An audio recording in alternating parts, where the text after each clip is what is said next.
The major threat to the peace and happiness of the people of the United States is the drive toward world order under a world authority, which will come immediately after the disarmament of individuals and nations who believe in freedom and independence. The assassination of President Kennedy precipitated a rash of demands for more stringent federal firearms control. The National Firearms Act of 1934 and the Federal Firearms Act of 1938 contain practically all prohibitions which most advocates of more federal laws in the field claim to want. How much good have these old federal laws accomplished? None.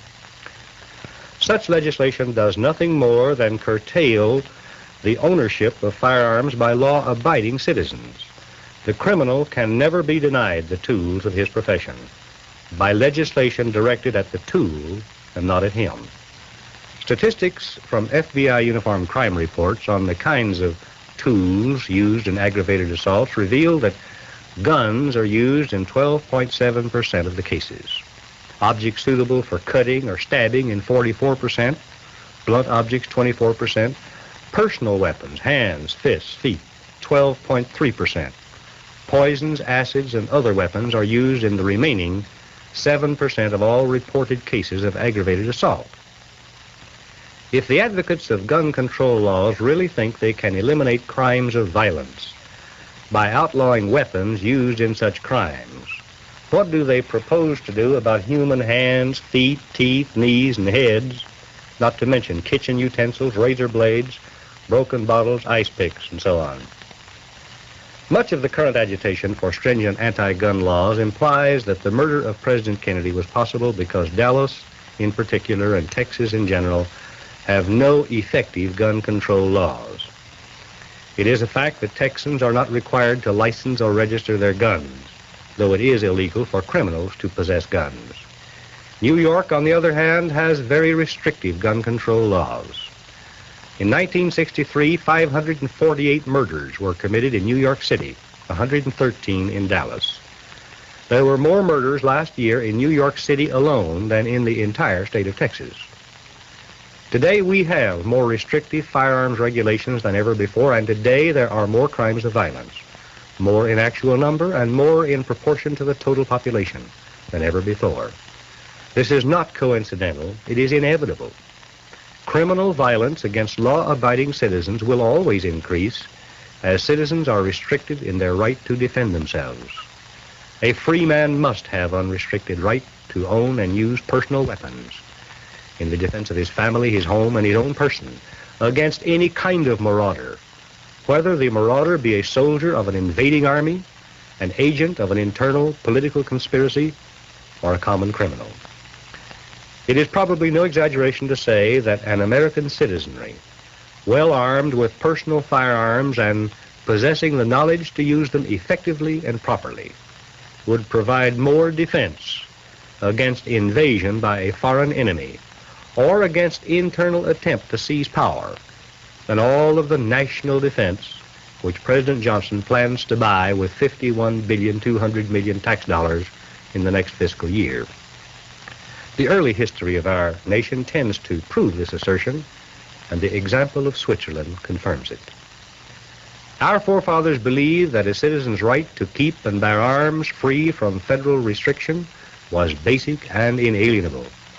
Indeed, this right is so fundamental to freedom that tyranny must follow if it is abrogated. It is suicidal to require the registration of the weapons of citizens in a free country. France had such a law before the Second World War. The Nazis confiscated the records and the weapons, making effective resistance impossible until the British and Americans smuggled weapons in. It was a firearms registration and control law which enabled communists to disarm Czechoslovakian patriots and thus make the patriots of that country helpless when the communists decided to take over. Many Americans remember the impassioned pleas of the British for personal firearms to defend their homes and families in 1940, when a Nazi invasion of England seemed imminent. The British had been disarmed by their own government with severe firearms control legislation. Many Americans also remember that when our armies overran Europe toward the end of World War II, we confiscated and used, wherever possible, the records of people who had been forced by their own governments to register their firearms.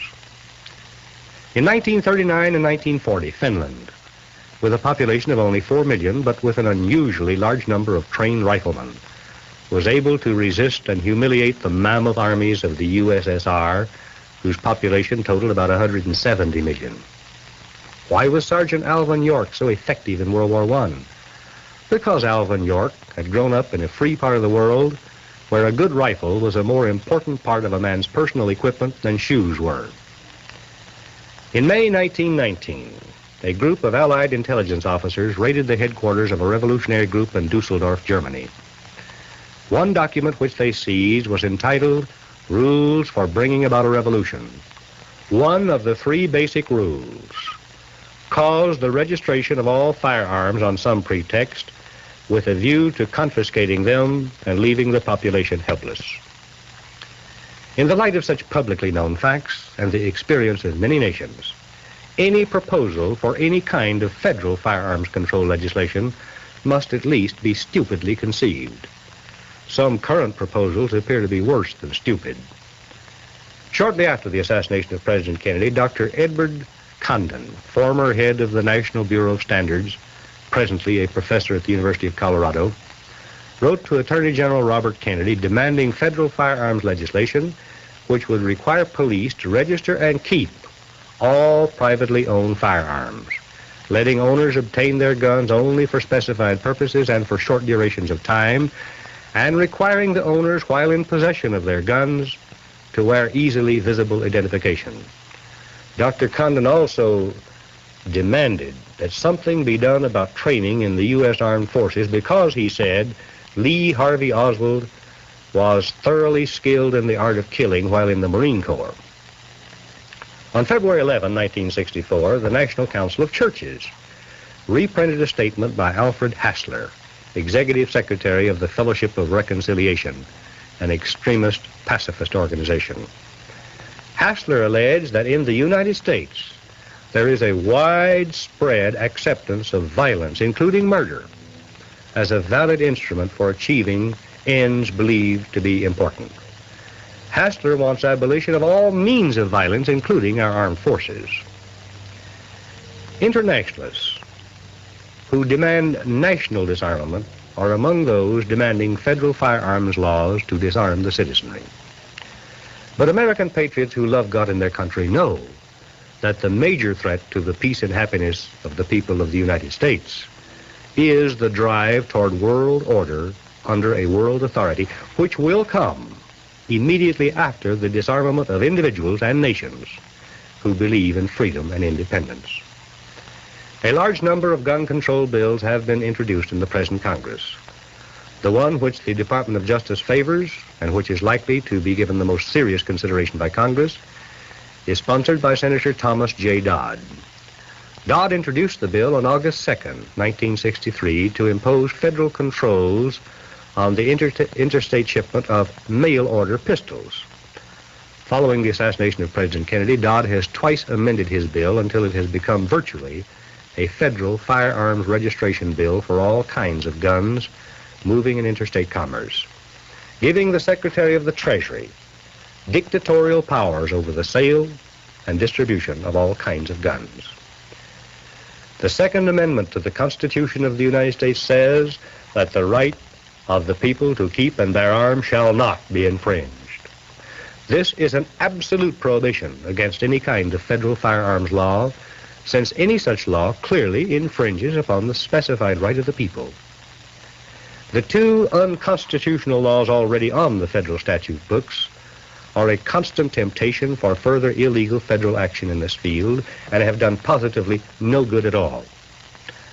So the American public should demand not only that Congress reject the Dodd bill and all other proposed federal firearms legislation, but should also demand that Congress repeal the two federal laws already in existence, the National Firearms Act of 1934 and the Federal Firearms Act of 1938.